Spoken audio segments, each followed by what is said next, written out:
13 Creepiest Unexplained Mysteries in America. Serial killers on the loose. Sounds that will drive men to madness. You'll find all that, and more on this list of the creepiest unexplained stories from the U.S. America has only been around for a little over 200 years, but in that short amount of time, we've managed to build up a considerable amount of spooky phenomena and mysterious events. Creepy unexplained stories in America tend to rest heavily on unsolved murders or unexplainable deaths, and at times it seems like an answer is waiting for us just out of reach. None of the stories on this list contain any answers, and the tales that do seem to tie themselves up tend to do so with a string of messy questions. These creepy American stories come from all over the United States, proving that there's not one area that's more susceptible to strange crime than any other, except for New Jersey. That place is a weirdo hotspot. If you're an amateur sleuth, there are certainly a few ongoing cases on this list of American unexplained stories that could use your expertise. Just make sure to call your mom before you go venturing into the dark marshes of hidden America. 1.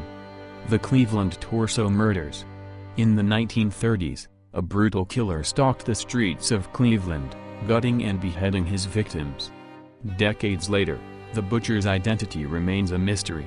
In September of 1934, a woman's torso, with thighs still attached, washed up on the shore of Lake Erie near Cleveland, Ohio.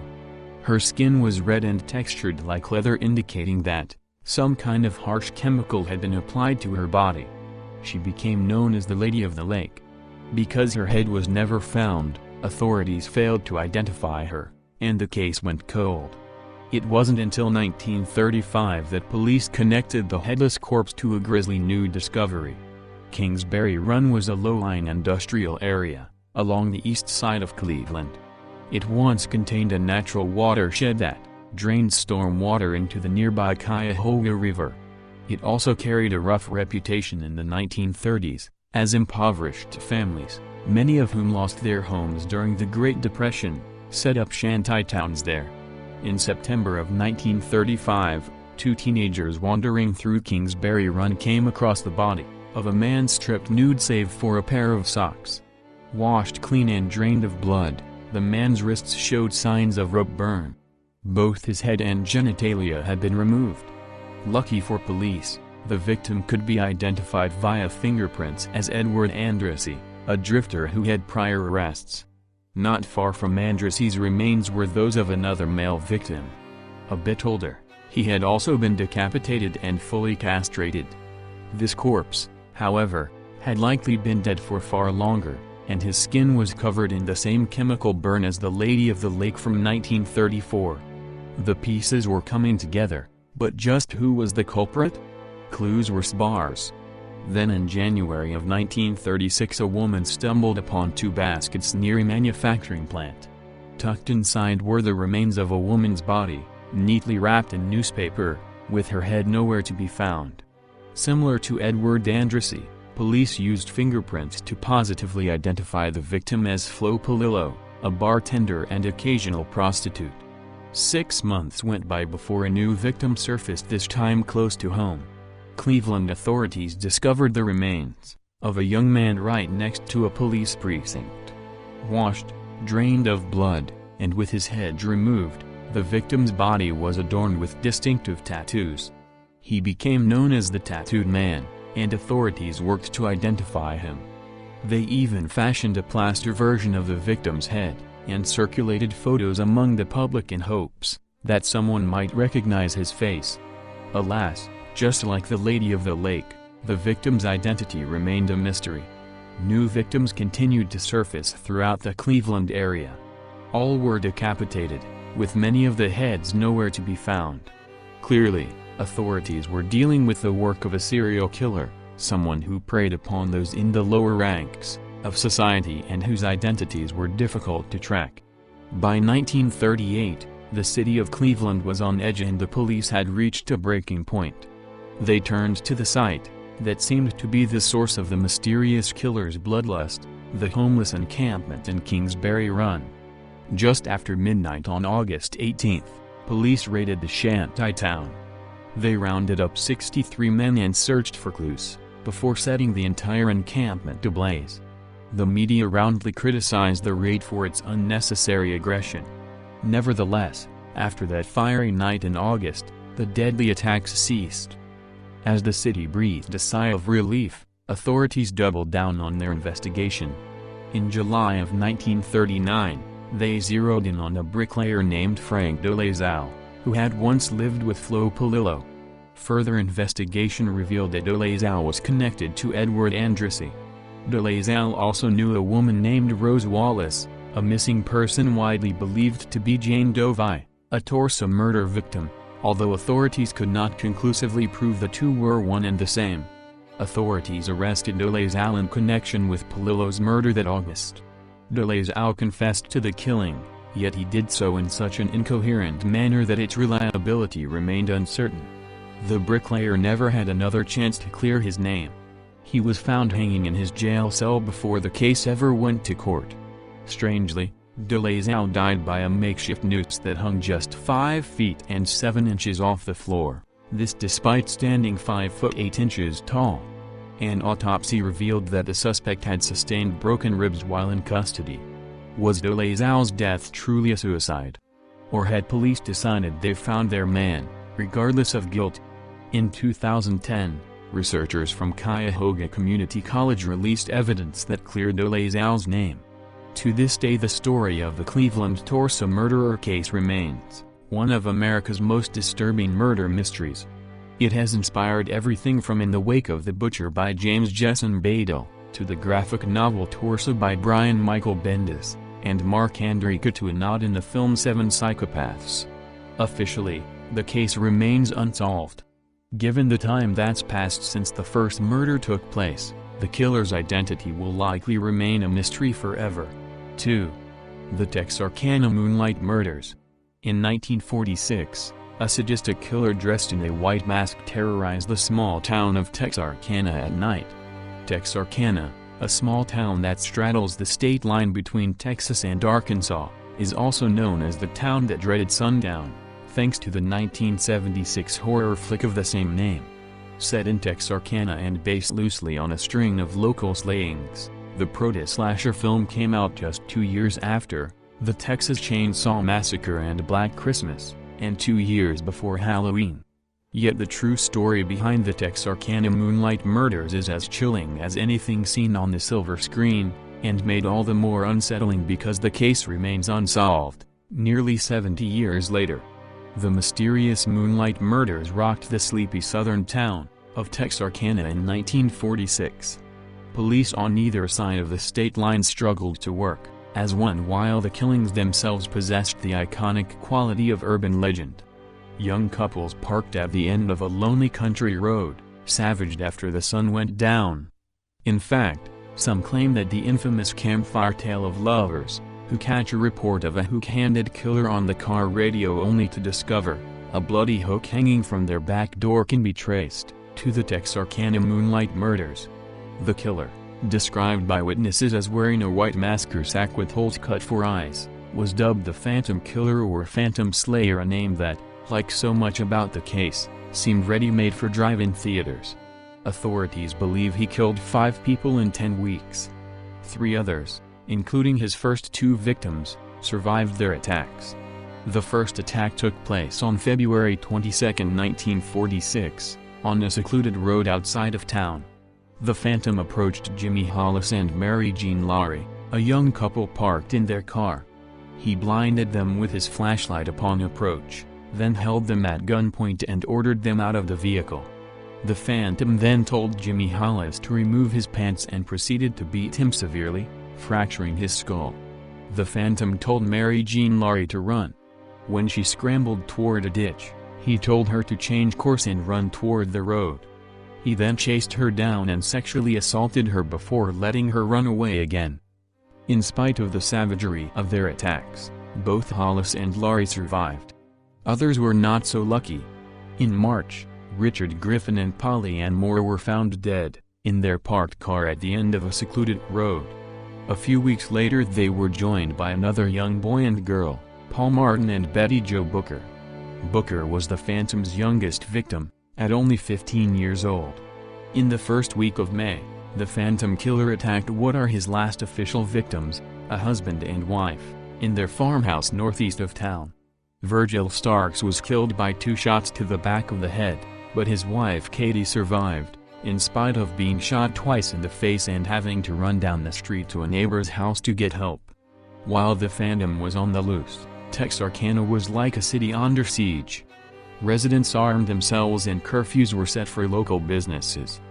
In spite of the involvement of the Texas Rangers, no arrest was ever made in connection with the Moonlight murders. Many people believe that local man named Joel Swinney, arrested in 1947 for auto theft, was the Phantom. His wife confessed to as much at the time, but by law she could not testify against her husband. She later repudiated her confession. Swinney remained in prison as a habitual offender until 1973, and died in 1994, without ever implicating himself in the murders. In 2014, James Presley, a Texarkana native, wrote what he considered to be definitive book on the murders, The Phantom Killer, Unlocking the Mystery of the Texarkana Serial Murders, The Story of a Town in Terror. In it, he lays out enough evidence that he claims proves Swinney was responsible for all 5 Phantom slayings.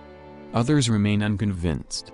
A 1948 cold case involving the disappearance of 21-year-old Virginia Carpenter from Texarkana is thought, by some, to have been the work of the Phantom Killer, though Swinney was already in prison by the time. And in 1999 and 2000, an anonymous woman contacted surviving family members of the Phantom's victims to apologize for what her father had done. But Joel Swinney never had a daughter. Regardless of the killer's true identity, the town he traumatized has never been the same since the spring of 1946. Yet while other towns may have tried to forget such a gruesome legacy, Texarkana embraced it. When The Town That Dreaded Sundown was filmed there in 1976, locals were cast as extras. Every year around Halloween, the movie is screened at Spring Lake Park, near where one of the murders took place. The Texarkana murders remain unsolved to this day. Whoever hid behind that white mask, chances are that, after almost 70 years, he no longer lurks on the streets of Texarkana, as the tagline to The Town That Dreaded Sundown suggests. Yet his legacy lives on, haunting the country roads of Texas and Arkansas beneath the glow of the moon. 3. The Santa Rosa Hitchhiker Murders. John Bly and Scott Bunting, both 17, were out for a Sunday afternoon motorcycle ride through a hilly stretch of road in Santa Rosa on March 6, 1972. They stopped to take a break in a spot overlooking a creek. One of them spotted what he thought was a mannequin in the creek bed below. When the boys realized they were actually looking at the dead body of a naked young woman, they hightailed it to the sheriff. The murdered woman was Kim Wendy Allen, a 19-year-old Santa Rosa Junior College student. Sonoma County Coroner Andrew Johansson determined that Allen died from asphyxiation by being slowly strangled by a cord or rope around her neck. Allen was killed and dumped down the embankment about 24 hours before Bly and Bunting found her. There was also evidence Allen had been raped. Allen was the first victim discovered in what's now known as the Santa Rosa Hitchhiker Murders, but she wasn't the first victim. Yvonne Weber, 13, and Maureen Sterling, 12, were the first girls to disappear.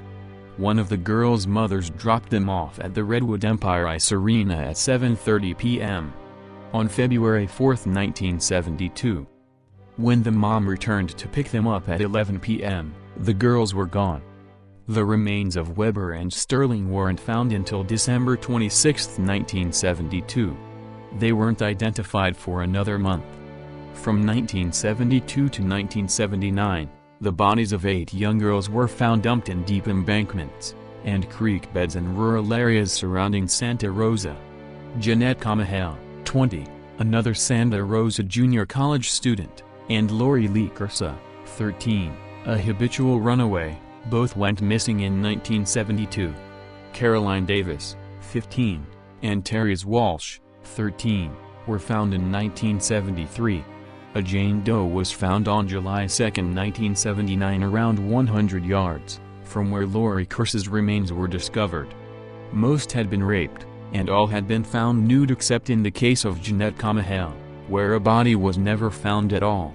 In 1975, with little progress in the investigation, Sonoma County Sheriff Don Streep threw a Hail Mary pass, and issued a report linking the Santa Rosa murders to the Zodiac Killer. In the Zodiac's last letter from January 29, 1974, the serial killer, Gadfly, took credit for 37 murders, when only 5 victims were attributed to him. Streep theorized that Zodiac was behind the Santa Rosa murders, and several other similar unsolved killings throughout the western United States. During a press conference, Streep told reporters that they were dealing with a killer who makes Juan Corona look like a piker.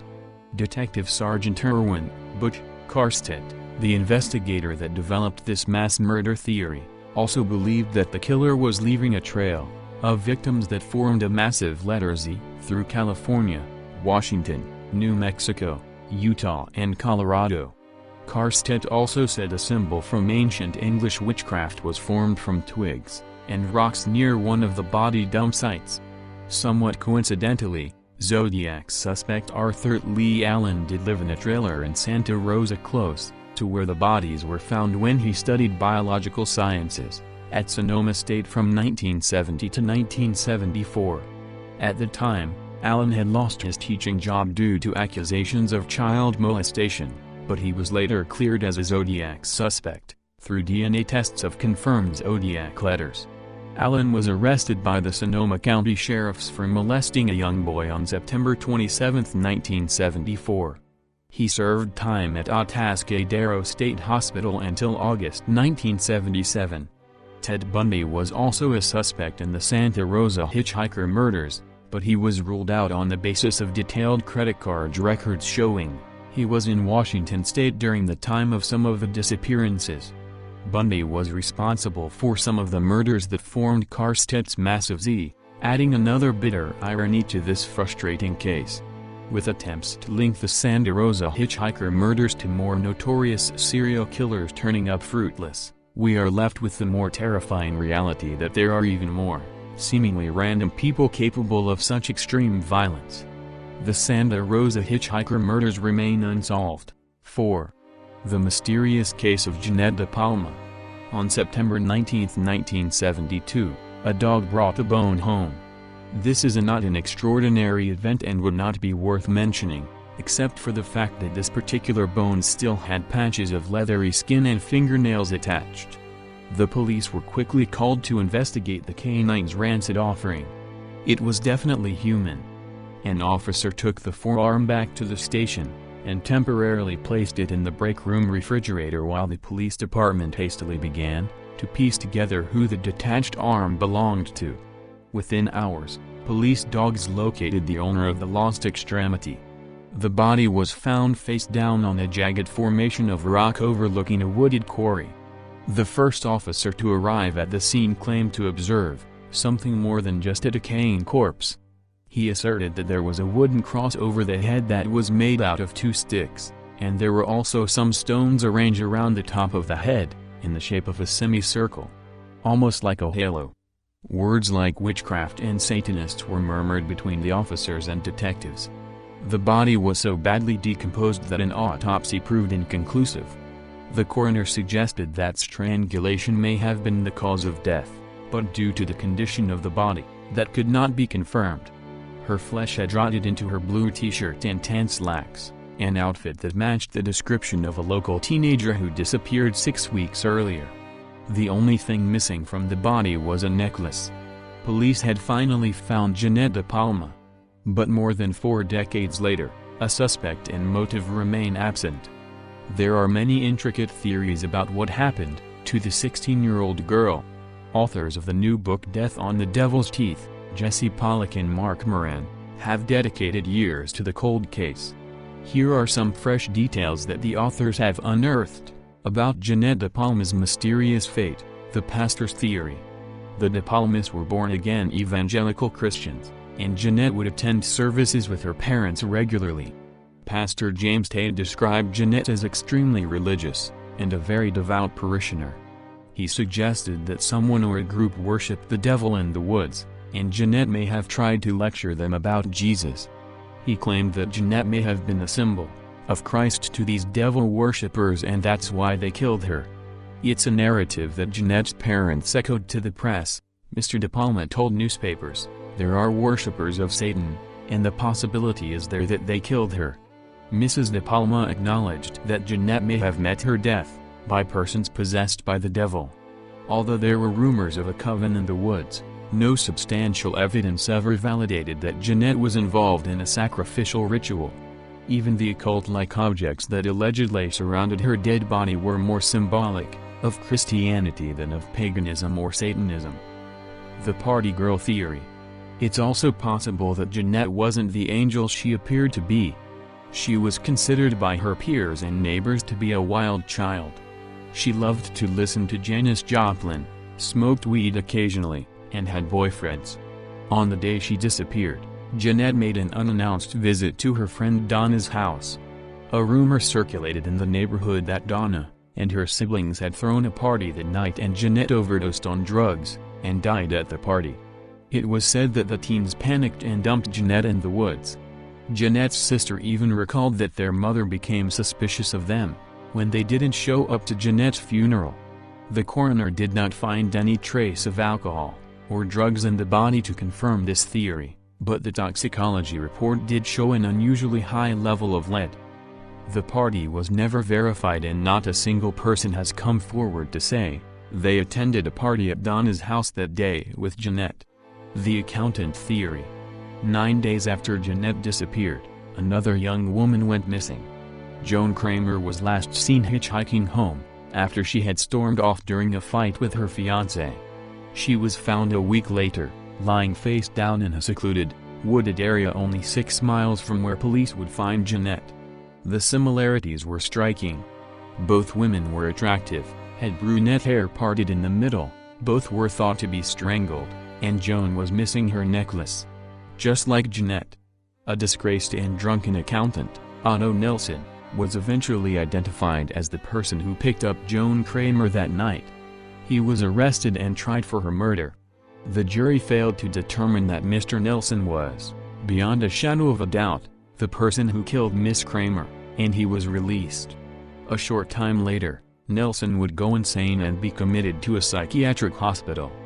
Were Jeannette and Joan's deaths related? It's just another question to which we may never receive an answer. 5. The rise of the Coast Fiend. Throughout the 1930s, long before the term serial killer was coined, the police and the press believed that such a murderer was on the loose in the San Diego area, slaying at will and leaving brutalized women in his wake. At least 6 particularly savage murders occurred between 1931 and 1938 until the spree ended as suddenly as it began. While there was no doubt that the city was plagued with a series of unsolved, random, senseless crimes of violence against women, whether or not they were the acts of a single person is questionable. No one was ever convicted of the murders, nor were there any plausible claims of responsibility. Few clues were left behind and the victims appeared to have been chosen by chance. Although they were mostly young, the killer was not particular. The oldest was 67 and the youngest 10, and aside from their sex, the women had little in common. 3 of the victims were strangled, while 1 was stabbed, another had her throat cut, and 1 was beaten to death. Despite the variance in the modus operandi, police considered the killings to be the work of one person. The killings apparently started when 10-year-old Virginia Brooks was kidnapped, while on her way to school on February 11, 1931. Her dismembered body was found almost a month later on the Lone Mesa, on the Camp Kearney military reservation 15 miles north of San Diego by a shepherd and his border collie. Police had turned up few clues during their month-long hunt for the little girl, and the discovery of her body yielded few others. She had apparently been murdered by strangulation within a day of being kidnapped, according to the condition of her body. The shepherd, George Moses, walked the mesa daily while tending his flock, and he told authorities that the burlap sack containing the girl's remains had not been at the site the day before, meaning that the killer had not only strangled the girl, He kept her body with him until dismembering it with an axe and disposing of it, along with blood-soaked 4-year-old newspapers, on March 9. The only other clues present at the crime scene were automobile tire tracks that formed a circle around Virginia's body, and her school books, which were contained in another sack next to her body. The tread marks were never linked to any vehicle, and the books yielded no unusual fingerprints. There were also indications that Virginia put up a fight before she was killed. Human hairs, not her own, were clutched in her fingers. On April 19, 1931, the nearly nude body of 17-year-old Louise Toiber was discovered hanging from a tree in a San Diego lover's lane near Black Mountain. Louise was known as a modern young woman, which in the oblique newspaper language of the 1930s could mean almost anything. Her father, a widower, insisted that his daughter, while modern, was not amoral. "I wanted Louise to be modern," he said. "I never questioned her goodness or her judgment. I trusted my girl to the utmost limit." Louise had been strangled before the killer stripped her of everything except her hose and black pumps, tied a double half-hitch knot around her neck, and hoisted her up in a semi-seated position so that her legs were stretched out in front of her, and her buttocks were only a few inches off an army surplus blanket from Camp Kearney that covered the ground.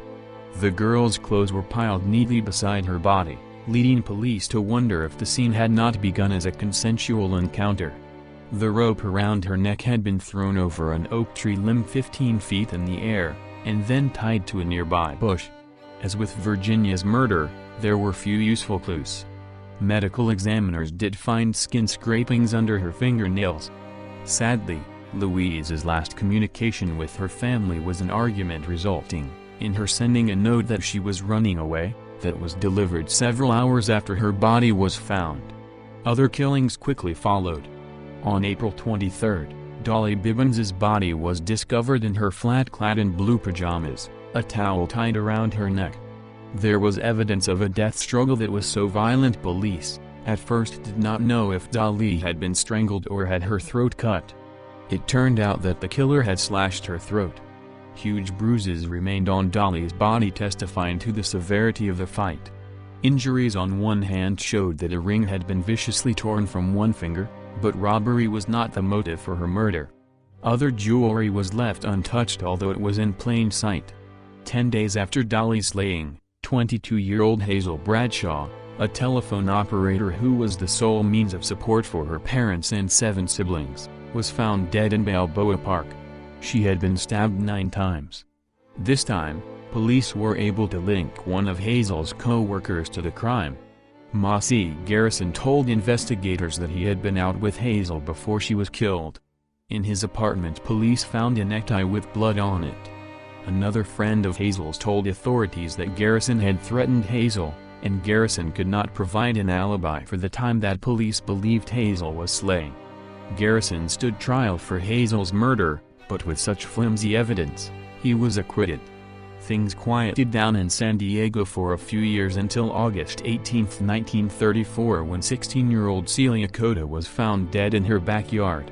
Shortly before dinner, Celia had asked her mother if she could go for a walk, and invited her younger sister to accompany her. The little girl declined, and the Cota family never saw Celia alive again. When she was found near her home, the Mexican-American teen had been raped, mutilated, and strangled. Oddly, clutched in Celia's hand when she was found was a tuft of gray rabbit fur. The next killing linked to a killer now known nationwide as the Coast Fiend was the rape-murder of Ruth Muir, 48, a social worker in La Jolla. She was assaulted and murdered as she sat beneath a full moon on the beach, police said. The slayer crept up on the soft sod, struck her, and dragged her from the bench into a ravine, said La Jolla Police Captain Harry Kelly. Ruth was bludgeoned with a slab of concrete. In her hand were several gray hairs. In March 1938, San Diego police were confronted with yet another apparently motiveless slaying of a woman. Florilla Kralik, 67, was found beaten to death with a piano stool in her home at Sunset Beach. She was clad only in her underwear and stockings, and the house was in disarray. However, Florilla had not been sexually assaulted, nor had anything of value been stolen from her home. With the death of Florilla Kralik, the Coast Fiend slayings apparently ended, although no one knows why, or even if they were connected by anything other than the speculation of reporters. 6. The Jamison family disappearance. Bobby and Sherlyn Jamison, and their 6-year-old daughter Madison, went missing in the Red Oak Mountain area of southeast Oklahoma, in October 2009. Over 100 people were enlisted to search for the Jamison family, but no sign of them was found until November 2013, when the skeletal remains of 2 adults and a child were found in the woods, face down and side by side, roughly 3 miles from where their vehicle had been abandoned. It wasn't until July 2014 that these remains were positively identified as the Jamison family, though a cause of death was never determined. Rather than provide closure to the Jamisons' friends and family, it just raised questions as to what really happened to them. The Jamisons lived in Eufaula, Oklahoma, about 30 miles away from where they were found in the isolated mountain range. Red Oak is home to just over 500 people, and the Jamisons were interested in purchasing a 40-acre plot of land, although Sherlyn's son from a previous relationship, Colton, saw his mother just weeks before she went missing and never mentioned plans to move. When their truck was found in 2009, there was no sign of distress or a struggle, and the vehicle had not crashed. Inside the car were Bobby and Sherlyn's wallets, IDs, mobile phones, a GPS, maps, and $32,000 in cash. More disturbingly, the family dog Maisie was also in the car, malnourished from not having eaten in a week. The dog survived, and went to live with Bobby's mother.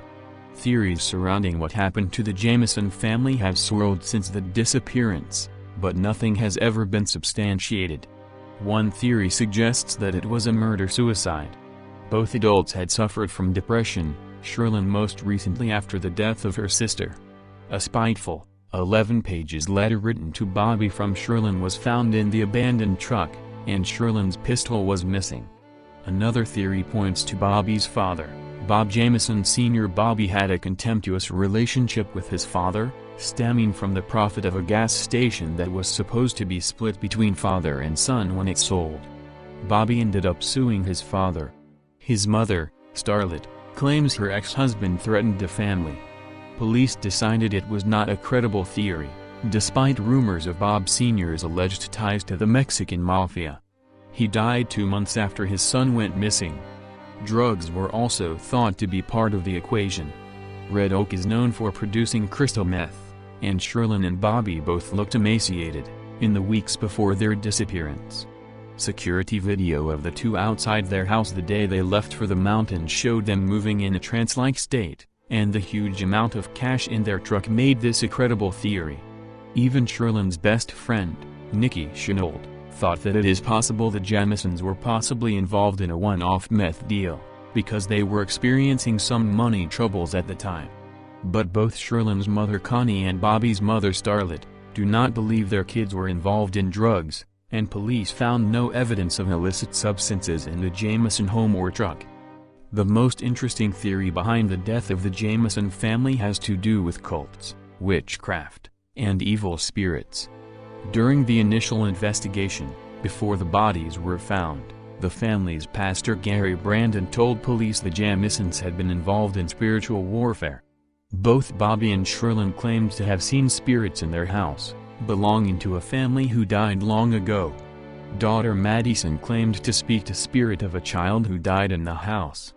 Bobby asks his pastor for special bullets to shoot the spirits with, and claimed he consulted a satanic Bible to exorcise the property. Nikki admits both she and Sherlyn were interested in witches, and both had bought witches' Bibles as a joke, which the police found when searching the Jamison property. Despite joking about witches, Nikki felt the Jamison house was haunted. "Once I was in the living room and this sort of gray mist descended down the stairs. It really scared me," Nikki told the Daily Mail. She also said that Sherlyn told her gentle husband Bobby would come towards her, with eyes completely dead and black, like he was possessed. Nikki doesn't believe witchcraft was behind her friend's death, but Sherlyn may have been a bigger believer than Nikki. She would leave notes around the house that would say things like "Get out, Satan," and was researching whether the house was built on a Native American burial ground. Unlike Nikki, Connie Koket, Sherlin's mother, believes her family fell victim to witchcraft of a religious cult. Connie claims that that portion of Oklahoma is known for harboring cults and stuff like that, and was told that Sherlin was on a cult hit list around the time of her disappearance. Connie doesn't offer the name of the cult, or any other details. The trail in the Jamison case is now cold. Israel Beecham, the sheriff at the time of the disappearance, quit the force in 2011 and moved overseas. According to Nikki, he couldn't stand the guilt of not being able to find Madison's killer. Pastor Gary Brandon also left the area shortly after the Jamison disappearance, and has not spoken to anyone about the case. Even though the Jamisons' remains were found and put to rest, not knowing what happened has caused torment to the surviving friends and family that will probably never end. 7. The Hall Mills murders. Though it's largely forgotten now, the bizarre mystery of the Hall Mills murder of 1922 was once the most publicized criminal investigation in the country. The sensational qualities of the case, coupled with its cast of made-for-the-tabloids characters, positioned the Slanes at the center of a major American media of the early 20th century. It began with two young lovers out for a morning stroll in the New Jersey countryside, who soon stumbled upon a grisly discovery: the body of a man and woman, shot dead in a field. The victims were carefully posed after death, their feet pointed toward a crabapple tree, his hand placed on her neck, hers on his thigh. Both had been shot in the head with the .32 caliber pistol, the man once, the woman 3 times.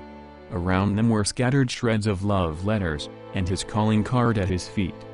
The man was Reverend Edward Wheeler Hall, an Episcopal priest in New Brunswick. The woman was Eleanor Reinhardt Mills, a singer in the choir at his church with whom he had been having an affair. Both were married to other people. The Reverend's wife was Frances Noel Stevens Hall, a wealthy older woman whom many in the community believed the Reverend had married for money. Eleanor's spouse was James Mills, a sexton at the church and a janitor at a nearby elementary school. The love affair was an open secret in the town. When news of the death spread, curious citizens flocked to the crime scene. Souvenir hunters crowded the area, contaminating evidence and even passing around the calling card that was left at Edward Hall's feet. Adding to the fire was the odd and grisly state of the victims' bodies. Besides being shot in the head 3 times, Eleanor Mills' throat had been cut, and a later autopsy revealed that her tongue and larynx had also been cut out. Though Edward Hall still wore his glasses and a Panama hat covered his face, his watch was missing. Authorities declared jealousy the motive, and suspicion soon fell upon Edward Hall's wife and her 2 brothers. Mrs. Hall, above, was related to one of the wealthiest and most prominent families in New Brunswick, fueling the flames of the media frenzy when she was brought to trial in November of 1926. Newspapers like the New York Times and the New York Daily Mirror devoted inches of column space to the proceedings. The papers even gave nicknames to many of the key players in the crime, referring to Eleanor Mills as the glamour girl of the choir, while the chief witness of the prosecution was a woman who lived nearby and raised hogs, dubbed the Pig Lady. The murder trial lasted 30 days. While Mrs. Hall and her brothers had both motive and means, they were ultimately acquitted of the murders, due largely to a lack of adequate evidence, an issue exacerbated, no doubt, by the contaminated crime scene. After her acquittal, Mrs. Hall brought a defamation suit against the New York Daily Mirror for their coverage. While most historians now believe that Mrs. Hall and her 2 brothers were the guilty parties, the case has officially never been solved. That doesn't mean that it hasn't been resurrected time and time again in media, and even in the movies. Acclaimed authors Damon Runyon and Mary Roberts Reinhardt were among the journalists who reported on the trial, and it found its way into both fiction and non-fiction accounts throughout the years. It has even been suggested that the Hall Mills murder case was the inspiration for a part of The Great Gatsby, which was published just a few years after the murders. 8. The murder of Stephanie Crowe. The older brother of 12-year-old Stephanie Crowe, originally charged with her murder, cried as he testified Thursday about seeing his sister's body lying in her bedroom in their rural Escondido home more than 15 years ago. Michael Crowe, now 30, testified in a retrial for Richard Toot. Toot, 44, was convicted in 2004 of voluntary manslaughter in Stephanie Crowe's death 6 years earlier, but a federal appeals court reversed the conviction in 2011, saying Toot didn't get a fair trial because a judge limited cross-examination of a prosecution witness. Shortly after the January 1998 murder, Michael Crowe, then 14, along with 15-year-old friends Joshua Treadway and Aaron Hauser, were charged with Stephanie's murder. The district attorney's office later dropped all charges against the boys just before trial when Stephanie's blood was found on a red shirt Toot was wearing the night of the killing and a white shirt he had on underneath. A judge ruled that so-called confessions from the boys were coerced under harsh interrogation tactics by Escondido police and an assisting Oceanside police officer. Michael Crowe, called to the witness stand by Toot's defense team today, testified that he woke up at about 4:30 a.m. on January 21, 1998, walked to the kitchen to take something for a headache, and returned to his bedroom. He was late or awakened by his father's screams for help. "I saw my sister on the floor with my mom over her," Michael Crowe testified. "I just remember not knowing what the heck was going on." During questioning from defense attorney Brad Patton, Michael Crowe denied hating his sister and said he wasn't jealous of her. The witness also denied telling fellow detainees at juvenile hall that he had killed his sister. Michael Crowe admitted wearing all black at the time and being into fantasy writings about maiming and slaughter. In her opening statement of trial, Deputy Attorney General Alana Butler told the jury that Toot was in the area of the Crowe home the night Stephanie Crowe was killed. Investigators later found the victim's blood on Toot's shirt, and the defendant had items in his pockets from inside the Crowe residence. When he was stopped and questioned the next day, Butler said Toot exhibited obsessive, delusional and rage-filled behavior the night of the killing, knocking on doors at homes near the victim's house looking for a friend named Tracy. In one church parking lot, Toot said, "You, bitch. I'm going to kill you," according to Butler. Another resident said Toot was acting extremely erratic when he came to his door, the prosecutor said. Butler said Stephanie Crowe's parents were in bed by 9:30 p.m. that night. Both said they thought they heard thumping and bumping sounds during the night, Butler told the jury. Stephanie Crowe's grandmother found her body about 6:30 a.m. the next day. She had been stabbed 9 times.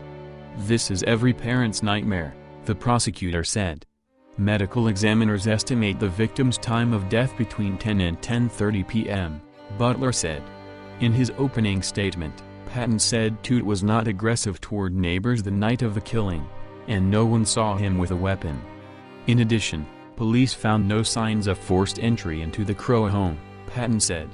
He said investigators at the crime scene failed to wear booties as they walked through the crime scene, and could have contaminated evidence by transferring blood onto Toot's shirts. Patton told the jury that Toot didn't kill Stephanie, saying that prosecutors wouldn't be able to prove their case beyond a reasonable doubt.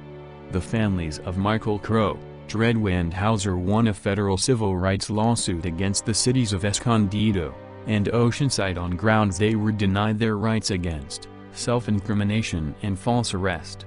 In late 2011, the Crowe family settled a suit for $7.25 million, and in early 2012, a judge officially declared the boys factually innocent of the crime. 9. The disappearance of Anna Christian Waters. Anna was last seen playing in the backyard of her family's home, on Purisima Creek Road in rural San Mateo County, California on January 16, 1973. She had arrived home from her kindergarten class at Alvin Hatch Elementary School at 1 p.m., changed her clothes and went outside to play. Her mother and stepfather were both inside the house. At 2:20 p.m., Anna's mother noticed she was no longer in the yard. The police were informed at 3 p.m. after her mother's search proved to be in vain.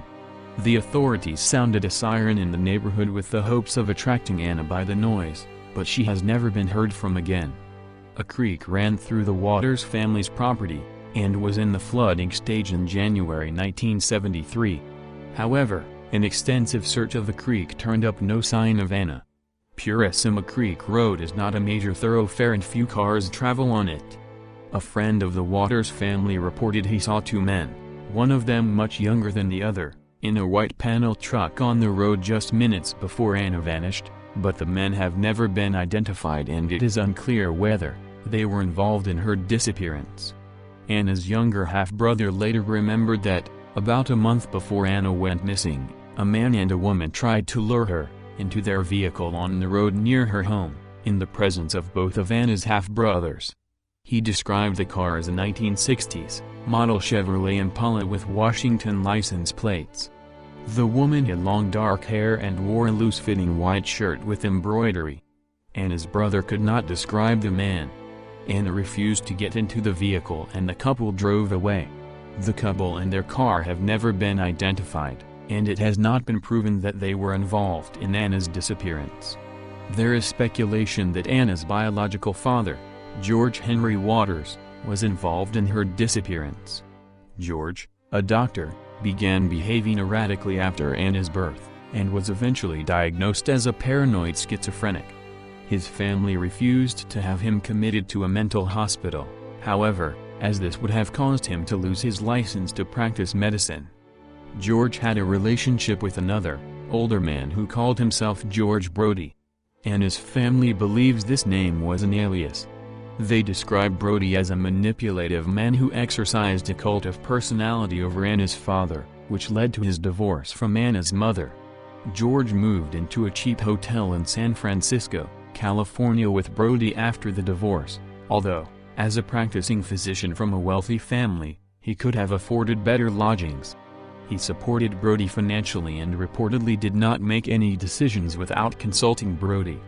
Brody was interested in Anna, and believed her to be the reincarnation of a woman he had lived with. He made Anna's mother legally change her daughter's name, adding the word Ivy as Anna's middle name. The word apparently has no meaning. Brody merely wanted the letters added to Anna's name, so her name would numerologically add up to his own name. George never contacted his ex-wife after Anna's disappearance, to offer sympathy or ask for updates on the case. His only known reaction to his daughter's abduction was to ask his attorney if he could discontinue his child support payments.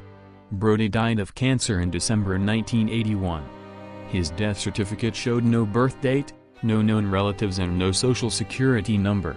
After Brody's death, George destroyed most of the papers relating to himself, Brody and Anna, except those that were stored in a safe deposit box. Approximately 2 weeks after Brody died, George committed suicide by drinking poison in his hotel room. His exact date of death is unknown, as his body was not discovered for about a week. Police investigated George and Brody for evidence of involvement in Anna's disappearance and could find none, and neither could a private investigator. Anna's mother and stepfather believe she is still alive and may not know she is a missing child. Anna was born in San Francisco, and traveled around the country with her family prior to her disappearance. Her case remains unsolved. 10. The Dean Corl child murders. A photograph of a handcuffed teenage boy found in the possessions of an accomplice of the Candy Man has prompted concerns there is a 29th young victim. After it was found the boy does not match any records of known victims. Dean Corl, nicknamed the Candy Man because he gave young boys sweets from his family's business, and 2 other men, terrorized the Houston, Texas area between 1970 to 1973, abducting, raping, torturing and murdering at least 28 young males. Now a filmmaker has found evidence that there may be a 29th victim, after he discovered a grainy Polaroid of a terrified young boy bent over on the ground, with handcuffs on and near a toolbox which matches crime scene photos from inside Corl's home. Josh Vargas discovered the aged photo in the belongings of Corl's accomplice Elmer Wayne Henley. Henley helped Corl in the depraved killings, until he shot him after a row. He gained access to the Henleys' belongings after he interviewed his mother to gain information for a film he was making about the killings. She directed him to a school bus in an overgrown field where she had boxed up all her son's possessions after he confessed, and the boxes had not been touched for decades. "We were the first person who went through that stuff for 40 years, Mr. Vargas told KTRK. In a moldy box at the back of the bus, the filmmaker found a sealed photo envelope. While rummaging through those pictures, this Polaroid falls out, Vargas told ABC affiliate KTRK. I take a look at it and, right off the bat, having studied the case and the crime scene photos and everything, I see Dean's toolbox, and I see his implements in that toolbox, and I see this kid right here with handcuffs on his arms." When Mr. Vargas took the photo to Henley in prison, he said he could not recall the victim, but said there were other young boys who had still not been identified. Mr. Vargas gave the photograph to the Harris County Medical Examiner's office, which reviewed the photograph and determined it was not of any of the known victims. The filmmaker is now appealing for anyone with any information about the identity of the young boy in the photograph to come forward. As well as finding the Polaroid, Mr. Vargas has also used Henley's possessions in his new film. The actor playing him is wearing his old clothing from the bus, and the posters on the film set are also from the 40-year-old stash. Even if we abandon the film project today, the greatest news could get would be that at least something came of this. Maybe somebody may recognize their son, brother. Corl, along with his young accomplices, Henley and David Brooks, were responsible for what was considered the worst mass murders the Houston areas had seen. Corl gained the nickname Candyman because he was known to give candy from his family's business to young boys. The wave of killings were only halted when Henley shot him after an argument at Corl's flat. In custody, Henley confessed to the murder spree, and took the police to a bike shed where most of the victims had been buried. 11. Robert the Living Doll. The only thing creepier than a regular doll is a living doll, and Robert the Living Doll might be the creepiest of them all. Robert's first foray into the world of terror was when he allegedly attacked a young boy who was sleeping in his room one night in Key West, FL. But where did Robert get this impetus to frighten and destroy? Robert the Doll is a true ghost story about a haunted doll in a museum in Key West, Florida. The doll is real and some say it is the subject of an evil curse. Many people claim they have seen it blinking and moving. Take a look at Robert the Haunted Doll. He sits under lock and key in a glass case located in the basement of a museum in Key West, Florida. At first glance Robert may seem like a harmless children's doll. But looks can be deceiving, because Robert is the most haunted doll in the world. In 1897, a family named Otto lived in a nearby house in Key West. They owned a plantation and had a lot of servants working for them who they treated very badly. One servant girl gave their son, Jean, a present of a doll. What the Ottos didn't realize was that the servant girl knew voodoo and black magic. Jean's full name was Robert Eugene Otto. His parents had always called him Jean, so he decided to give the doll his real name, Robert. Many strange things began to occur in the Otto household. Neighbors claimed to see Robert moving about from window to window, when the family were out. Jean began to blame Robert for mishaps that would occur. The Ottos claimed to hear the doll giggle, and swore they caught glimpses of the doll running about the house. Jean began to have nightmares and scream out in the night. When his parents would enter the room, they would find furniture overturned, their child in a fright, and Robert at the foot of the bed, with his glaring gaze. Robert did it, Jean would cry. The doll was eventually put up into the attic, where he resided for many years. But Robert had other plans. Visitors that entered the house could hear something walking back and forth in the attic, and strange giggling sounds. Guests no longer wanted to visit the Otto home. Jean Otto died in 1972 and the house was sold to a new family. The story of Robert the Doll had died down, but Robert waited patiently up in the attic to be discovered once again. The 10-year-old daughter of the new owners was quick to find Robert in the attic. It was not long before Robert unleashed his displeasure on the child. The little girl claiming that the doll tortured her, and made her life a hell. Even after more than 30 years later, She steadfastly claims that the doll was alive and wanted to kill her. Robert, still dressed in his white sailor's suit and clutching his stuffed lion, lives quite comfortably, though well guarded, at the Key West Martello Museum. Employees at the museum say that Robert is still up to his old tricks today. Robert the doll served as an inspiration for the doll Chucky in the Child's Play movies. 12. The Mummies of Newark. Most people would find it weird that a church would pave over its own historic cemetery to create a parking lot. To some, it may seem sad. The cemetery was one of the oldest in the state, and contained members of the founding families of Newark, who settled the town in the 1660s. Some might be disturbed to know that most of the 2,000-plus graves in the cemetery were not removed prior to paving the parking lot in 1959. Hockey fans may be a little shocked to learn that the former cemetery was located directly beneath the home ice of the New Jersey Devils. However, what archaeologists found completely surprising were the two cast-iron, Egyptian-style sarcophagi discovered while excavating the graves from the footprint of the hockey arena. Based on their designs, both coffins date to the early 1850s, a little more than 100 years before the headstones were removed and the area was paved. Although of a similar design, one of the coffins was smaller than the other, and was found in a different area of the cemetery. The cemetery was used from the late 1700s to the late 1800s, and the headstones documented several generations of the Puritans, who had moved to Newark from Connecticut and eastern Long Island, with Captain Robert Treat in 1666. In fact, the cemetery property was originally owned by Captain Treat. Names familiar from street signs all over Essex County, such as Baldwin, Crane and Tichenor, were inscribed on the buried and forgotten stones adorned with Angel of Death motifs. Iron sarcophagi were patented in 1848, and became more widely available in the early 1850s, especially after First Lady Dolly Madison was buried in one in 1849. The early sarcophagi, like the two discovered in Newark, were cast in the form of a shroud-draped sarcophagus similar in shape to King Tut's, but instead of a face on the lid, a viewing window was constructed so loved ones could see, but not smell, their dearly departed. A metal plate was bolted over the window before burial.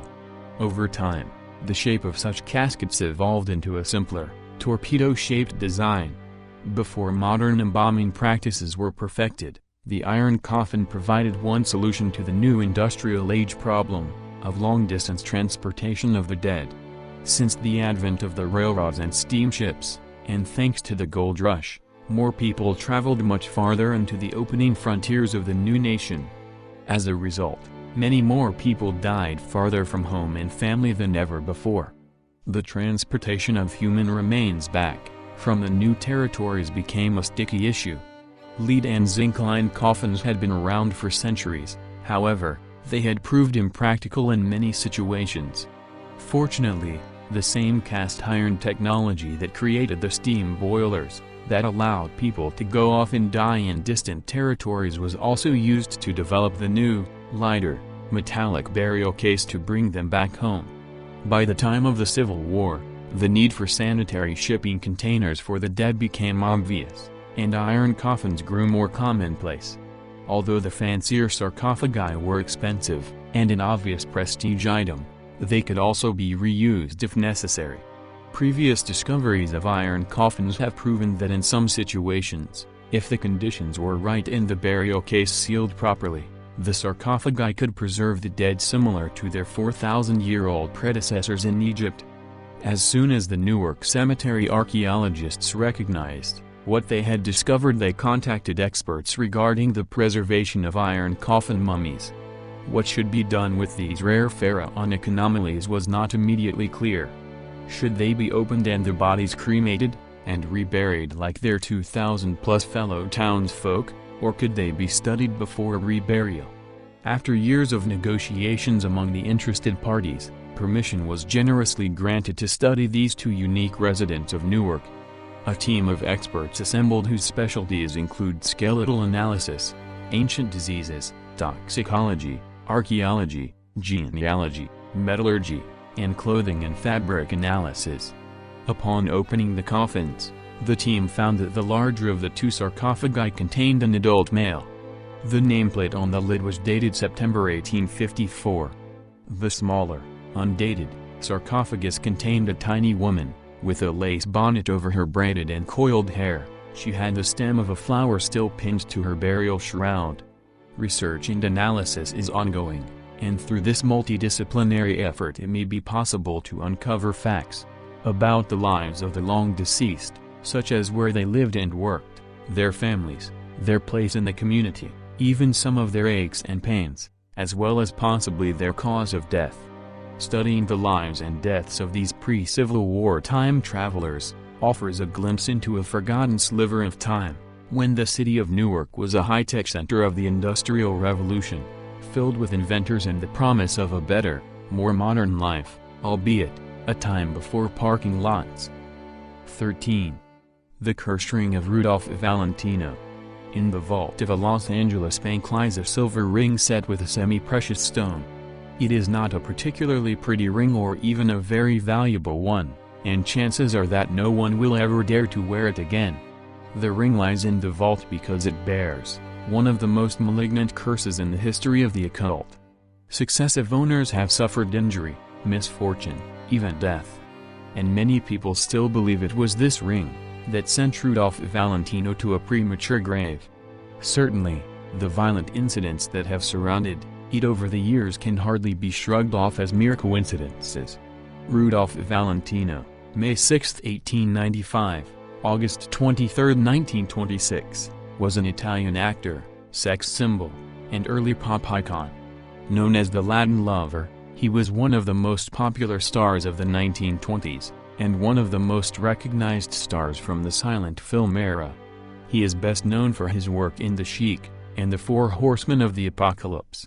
Valentino was born Rodolfo Alfonso Raffaello Piero Filiberto Guglielmi in Castellaneta, Italy, to a French mother, Marie Berthe Gabrielle Barbin, 1856, 1919, and Giovanni Antonio Giuseppe Fidel Guglielmi, a veterinarian who died of malaria, then widespread in southern Italy, when Valentino was 11.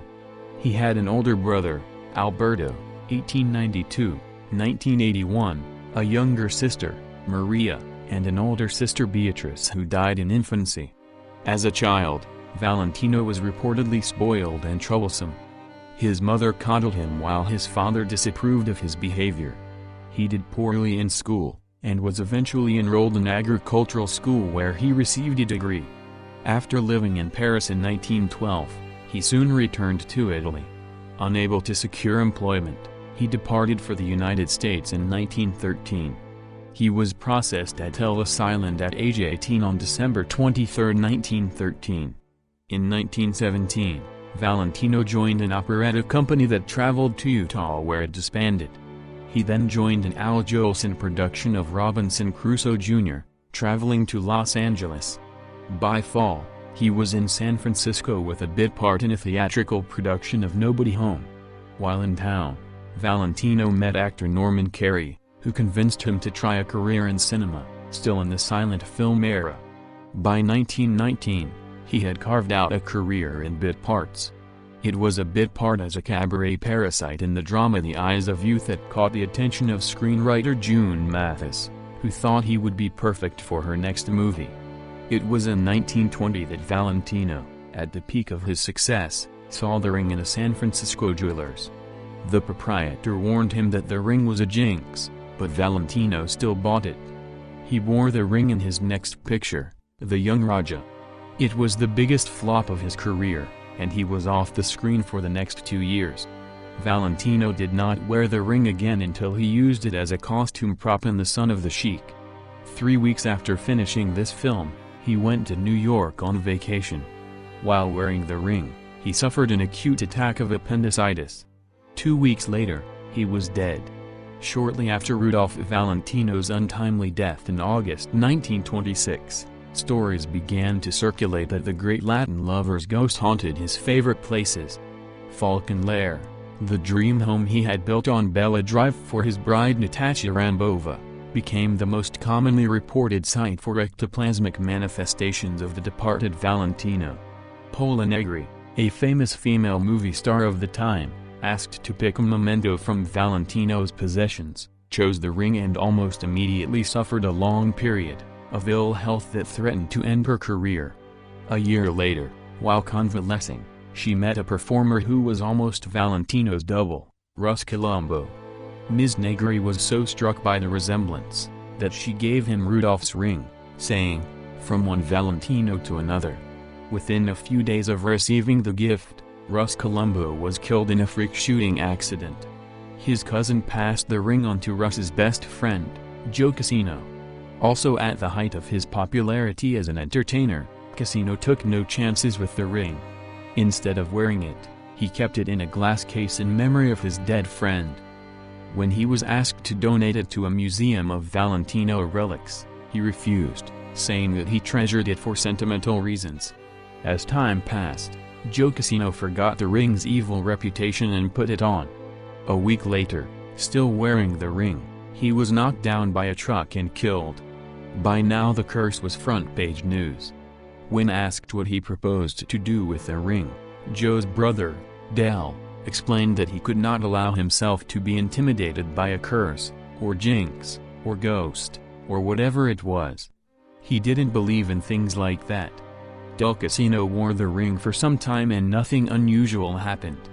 Then he lent it to a collector of Valentino relics, who suffered no ill effects either. This caused several newspapers to speculate that at last the evil influence of the ring had come to an end. And that seemed to trigger off a new wave of violence. One night soon afterward, the home of Del Casino was burgled. The police saw the burglar, a man named James Willis, running from the scene. One of them fired a warning shot, but the bullet went low and killed Willis. Among the loot found in his possession was the Valentino ring. It was at this time that Hollywood producer Edward Small decided to make a film based on Valentino's career. Jack Dunn, a former skating partner to Ice star Sonia Henney, bore a great resemblance to Rudolph and was asked to make a film test for the part. He dressed in Valentino's clothes for the test, and also wore the jinx ring. Only 21 years old at the time, Dunn died 10 days later from a rare blood disease. After this tragedy the ring was kept out of sight and never worn by anyone again, but that did not seem to curb its fatal influence. A year after Jack Dunn's death, a daring raid was carried out in broad daylight on a Los Angeles bank in which thieves got away with a haul of over $200,000. In a subsequent police ambush, 2 of the gang were caught and 3 passers-by seriously injured. The leader of the bank robbers, Alfred Hahn, was jailed for life. At his trial, Hahn remarked, "If I'd known what was in the vault apart from money, I'd have picked myself another bank." For in the bank safe deposit vault was the Valentino ring.